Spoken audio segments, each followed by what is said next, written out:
ব্রাহ্মণবাড়িয়ার আখাউড়া উপজেলার খলাপাড়া এলাকার বাসিন্দা আব্দুল হক ভূঁইয়া গত 21শে আগস্ট গভীর রাতে ভারত থেকে আসা পাহাড়ি ঢলে বিলীন হয়ে যায় তার দুটি বসতঘর।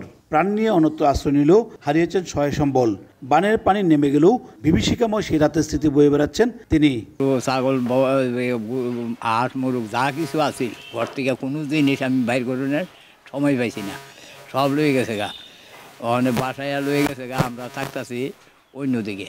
শুধু আব্দুল হক একাই না, এমন অবস্থায় দিন কাটাচ্ছেন ক্ষতিগ্রস্ত বহু পরিবার।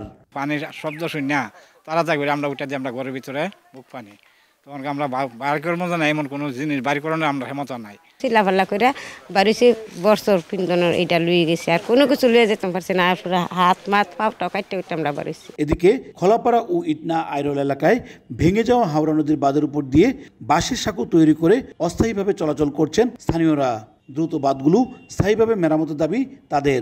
আমাদের রাস্তাঘাট তাড়াতাড়ি বাইন্দা দেয়, আমরা একটু সুস্থিতে থাকতে পারি। রাস্তা যদি না হতো আমরা লেগে বেসাবা, সবার লেগে বেসাবা, আসা যাওয়া যত আছে সম্পূর্ণ বেসাবা।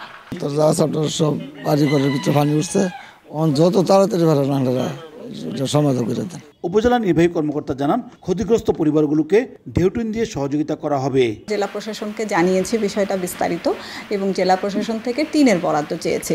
আমরা যখনই টিনের বরাদ্দ পাবো সেই অনুযায়ী আমরা তাদেরকে সেটা প্রদান করে দেব। ভয়াবহ বন্যায় আখাউড়া উপজেলার 40টি গ্রামের অন্তত 1697টি পরিবারের 50,000 মানুষ ক্ষতিগ্রস্ত হয়েছেন। উজ্জ্বল চক্রবর্তী, সময় সংবাদ, ব্রাহ্মণবাড়িয়া।